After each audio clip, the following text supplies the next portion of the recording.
राम नारायण राम. संतान दलाने एक नवीन सिद्धांत मांडला आहे की या पृथ्वीवर जितके धर्म आणि ग्रंथ आहेत आणि जे लोक त्यांच्यावर विश्वास ठेवतात त्यापैकी कुणीही कधीही असं सांगितलेलं नाही किंवा लिहिलेलं नाही की वैयक्तिक मालकी हक्क, माणसाने निर्माण केलेले धर्म, माणसाने तयार केलेल्या राजकीय पक्ष आणि माणसाने बनवलेल्या संविधानांना हटवले पाहिजे.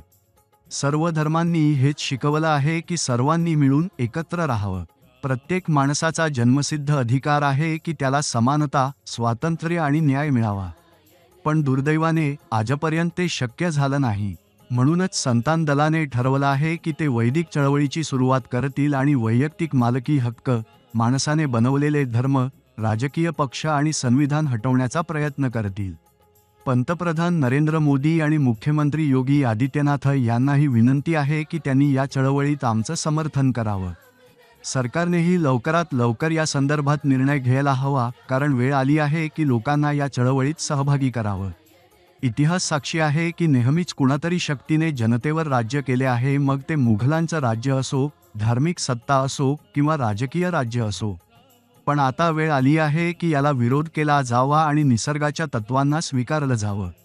आकाशातील तारे, ग्रहनक्षत्र, वारा आणि पाणी हे कधीच कोणावर मालकी हक्क सांगत नाहीत. मग माणूस दुसऱ्यांवर का मालकी हक्क सांगतो, याचा गांभीर्याने विचार कुणी केला नाही. लोकांना त्यांचे जन्मसिद्ध अधिकार मिळत नाहीयेत. म्हणूनच संतान दल पुढे येऊन त्यांना ते अधिकार मिळवून देईल. संतान दलाचा उद्देश आहे की जे लोक वेगवेगळ्या धर्मांमध्ये विभागले गेले आहेत त्यांना त्यांच्या जन्मसिद्ध अधिकारांची पुन्हा प्राप्ती करून द्यावी. आम्ही आपल्याला विनंती करतो की योगीजी आणि मोदीजींना या चळवळीला पाठिंबा देण्यासाठी प्रोत्साहित करा, जेणेकरून तेही या कार्यात आमच्याशी सहभागी होतील. संतान दलाचा आता एकच सिद्धांत आहे, प्रत्येक माणसाला योग्य मार्ग दाखवणे. आजवर कुठल्याही राजकीय पक्षाने वैयक्तिक मालकी हक्क हटवण्याबद्दल बोललेलं नाही, कारण त्यांनी असं केल्यास त्यांचंच नुकसान होईल. सुमारे 400 मानवनिर्मित धर्मांचे ठेकेदारसुद्धा त्यांच्या धर्मांमध्ये कुठेही असं लिहिलेलं नाही की वैयक्तिक मालकी हक्क हटवावेत. सर्वांनी हे समजून घेतलं पाहिजे की आता वेळ आली आहे की संतान दलासोबत एकत्र येऊन या व्यवस्थेला विरोध केला पाहिजे. सर्वांनी एकत्र येऊन याला संपवण्यासाठी प्रयत्न केला पाहिजे. अजूनही वेळ आहे, तुम्ही पृथ्वी वाचवू शकता. तुम्ही मनन करून विचार केला पाहिजे की कुणालाही इजा न करता चळवळ कशी करायची.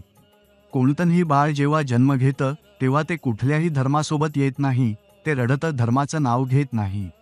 पृथ्वीवर जेवढे लोक येतात ते सगळे रिकाम्या हाताने येतात आणि रिकाम्या हातानेच जातात.